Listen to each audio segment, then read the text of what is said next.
আসসালামু আলাইকুম, সবাই কেমন আছেন? চলে আসলাম প্রতিদিনের মতো নতুন আরেকটি ব্লগ ভিডিও নিয়ে। তো আজকে সকাল সকাল খিচুড়ি রান্না করেছি, সাথে ছিল ডিম ভুনা, আর রাতে দেশি মুরগি রান্না ছিল, তো ওইটাই নিয়েছি। তো সকাল সকালে বৃষ্টি নামছে, তো ভাবলাম যে খিচুড়ি রান্না করি। তো এই রেসিপি আপনাদের সাথে শেয়ার করতে পারলাম না। তো ডিম ভুনার দেশি মুরগি দিয়ে খাইতে তো অনেক মজা লাগতেছিল। আর এই তো দেখুন কি সুন্দর ঝুম বৃষ্টি হচ্ছে, আর এরকম ওয়েদারে খিচুড়ি খেতে কার না ভালো লাগে। তো খাওয়া দাওয়া শেষ, এখন বারান্দাতে মানে বেলকনিতে একটু দেখতেছিলাম। এখানে কবুতরগুলো ছেড়ে দিয়েছি, এই দেখুন 4টা কবুতর পালতেছি, আসলে শখ করেই পালা। তো দেখা যাক কবুতর মানে কতদূর পালতে পারি আর কি।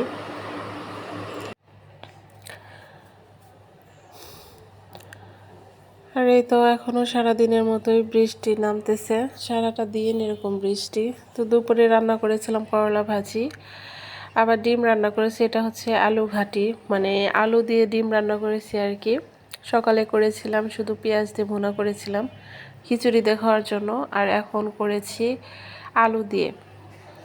তো করলাটা আজকে আমি একটু অন্যরকমভাবে ভাজি করেছি, কিন্তু এভাবে ভাজি করে খেতে অনেক মজা লাগছে। আর একটু লেবু চিপে ভাত দিয়ে মেখে খেতে তো আরও বেশি মজা। তো দুপুরের রান্নাটাও শেয়ার করতে পারিনি, চলেন আপনাদের সাথে রাতের রান্নাটা শেয়ার করি। তো এখানে রাতে কিছু মুরগির চামড়া, গিলা, তারপরে কলিজা, পা এগুলা ছিল। তো ওটা দিয়ে আজকে চাল কুমড়া দিয়ে রান্না করবো। জীবনে ফার্স্ট টাইম এরকম চাল কুমড়া দিয়ে রান্না করব। জানি না খেতে কেমন হবে, রান্না করার পরে অবশ্যই আপনাদের সাথে শেয়ার করতেছি যে কেমন হয়েছিল। তো এখানে সব ধরনের বাটা কষা করে নিয়েছি, আর পেঁয়াজ মরিচ তেলে ভাজতে দিয়েছি। একটু ভাজা শেষ হলেই এর ভিতরে যাবতীয় সব মশলা দিয়ে ভালোভাবে মশলাটা কষিয়ে নিব। মাংসে যা যা মশলা ব্যবহার করতে হয় আর কি, সব কিছু দিয়েই মাংসটা এখন কষিয়ে নেব। তো মশলাটা কষানো হয়ে গেছে, এর ভিতরে এখন আমি দিয়ে দিলাম সেই মুরগির গিলা, কলিজা, পা এগুলো। এখন এর সাথে চাল কুমড়াও দিয়ে দেবো, আর এই চাল কুমড়া কিন্তু জালি ছিল। ভালোভাবে এটা কষিয়ে নিব ঢাকনা দিয়ে ঢেকে।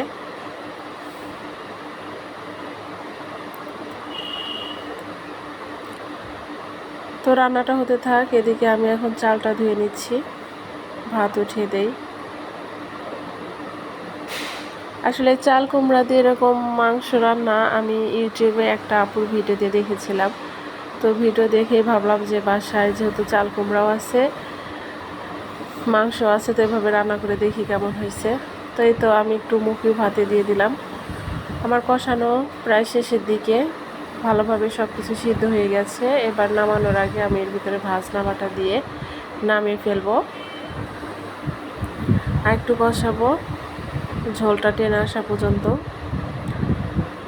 তো এই তো ফাইনালি আমার তরকারি রান্নাটা হয়ে গেছে, নামিয়ে নিয়েছি। আর এদিকে মুখি ভর্তা করব।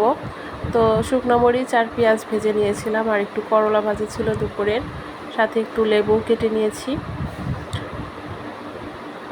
এবার ভর্তাটা করে নেব। তো মুখি ভর্তা খেতে তো আমার কাছে অনেক বেশি ভালো লাগে। দেখা যায় যে মুখির সব ধরনের তরকারি খেতে আমার অনেক ভালো লাগে। তো ভিডিওটি আর বড় করব না, আমার ভিডিওটি কেমন লাগে অবশ্যই কিন্তু কমেন্টস করে জানাবেন। ভুল ত্রুটি হলে ক্ষমার দৃষ্টিতে দেখবেন। তো সবাই ভালো থাকবেন, সুস্থ থাকবেন। আজকের ভিডিওটি এ পর্যন্তই। আল্লাহ হাফেজ।